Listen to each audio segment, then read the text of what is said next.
Off road track માટે જાણીતા ખાડુંગરાના track પર ઓક્સિજનની ભારે અછત વચ્ચે પણ 46 વર્ષની ઉંમરમાં સુરતની ટેન્ટીસ હેતલ તમાકુવાલાએ 18,500 ફૂટની ઊંચાઈ પર સાયકલિંગ પૂર્ણ કરી છે.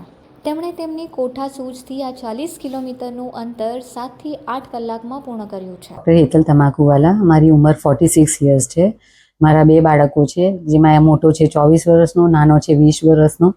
અને અમે આખું ફેમિલી સાયકલિંગ એક્સપિડિશન અને એડવેન્ચર્સમાં ખૂબ જ રસ ધરાવીએ છીએ. હમણાં મેં મનાલી ટુ લેહ ટુ ખારડુંગલાનું રૂટ પસંદ કર્યું હતું સાયકલિંગ માટે. એકચ્યુઅલી આ સાયકલિંગ દરમિયાન ઘણી બધી તકલીફો નડી હતી. જેમ કે સવારે 8 વાગ્યાથી લઈને અમારે સાયકલિંગ સ્ટાર્ટ કરીને સાંજે 4, 5, 6 વાગ્યા સુધી અમારે કન્ટિન્યુ સાયકલિંગ કરવાનું રહેતું હોય છે, જેમાં રોજ 50 થી 70, 80 કિલોમીટર સાયકલિંગ રહે છે.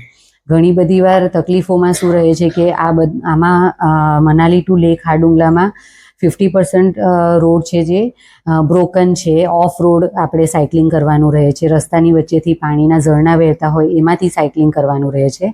એટલે મારી જિંદગીમાં મેં પહેલીવાર આવા ઓફ રોડ પર સાયકલિંગ કર્યું હતું, જે મારા માટે ખૂબ અઘરું હતું, ચેલેન્જિંગ હતું, પણ મજા પણ બહુ આવી. આયર્ન વુમન તરીકે ઓળખ સ્થાપિત કરનાર ડૉક્ટર હેતલ સમુદ્રમાં 308 કિલોમીટર તરવું, 180 કિલોમીટર સાયકલ તેમજ 42 કિલોમીટરની દોડ પૂરી કરી ચૂક્યા છે. તેઓ અગાઉ મહત્ત્વની ટ્રાયથલોન પૂર્ણ કરી ચૂક્યા છે અને સંપૂર્ણ આયર્નમેન ટ્રાયથલોન પૂર્ણ કરનાર પ્રથમ ગુજરાતી મહિલા છે. કોઈ એક્સિડન્ટ નહીં થયું એ બહુ સારી વાત છે. પ્લસ કે ઘણી બધી વાર આપણને ફૂલ તડકો નડે છે કે જાણે ચામડી આખી બળી જતી રહે છે. ઘણી બધી વાર સામેથી એટલો બધો પવન આવે છે કે આપણે સાયકલ હેન્ડલ કરવી બહુ અઘરી પડે છે. ઉપરથી જ્યારે અમે મનાલી ટુ લેહ સુધી તો પહોંચી ગયા 9 દિવસમાં, પણ પછી છેલ્લું જે હતું લેહ ટુ ખારડુંગલા તે વધારે ટફ રહે છે, કારણ કે 40 કિલોમીટર જે સાયકલિંગ છે 11,500 ફીટની ઊંચાઈથી લઈને આપણને સીધું 18,400 ફીટની ઊંચાઈ સુધી પહોંચવાનું રહે છે. એટલે એક જ દિવસમાં આટલું બધું એલ્ટિટ્યુડ હાઇટ ગેઇન કરવું અને સાથે ઓક્સિજન ધીમે ધીમે ઓછું થાય એમાં આપણે મહેનત કરીને ફૂલ તડકામાં સાયકલ ચલાવવાની હોય છે. એ ખૂબ જ અઘરું હતું. પણ મારા હસબન્ડ અમને, અમારે એક સપોર્ટ સ્ટાફ હતું, એ લોકો અમને ખૂબ જ હેલ્પ કરી. છેલ્લા 5 કિલોમીટર ફિનિશ કરવા માટે તે લોકો મને 1 કિલોમીટર પર ઊભા રહેવું પડતું હતું, શ્વાસ લેવા માટે, એનર્જી લેવા માટે.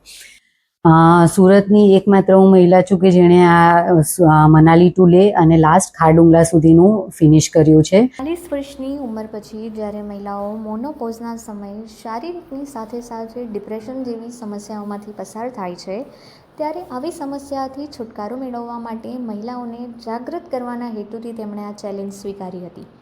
10 દિવસની આ યાત્રામાં તેમણે અનેક મુશ્કેલીઓનો સામનો કરવો પડ્યો છે. હીટ વેવથી લઈને ઓક્સિજનની ભારે અછત વચ્ચે પણ સતત 40 થી 70 કિલોમીટર રોજ સાયકલિંગ કરી તેમણે આ મુશ્કેલ ટ્રેકને પૂર્ણ કર્યો. હું બધી મહિલાઓને એવું જણાવીશ કે આપણે ઘરના કામ તો કરીએ જ છીએ અને ખૂબ જ સારી રીતથી કરીએ છીએ, પણ આફ્ટર 45 યર્સ ઓફ એજ આપણી જવાબદારીઓ ઓછી થઈ જાય છે. પ્લસ મેનોપોઝની સાઇડ ઇફેક્ટ્સના લીધે લોકો ઘણા બધા ડિપ્રેશનમાં આવી જાય છે.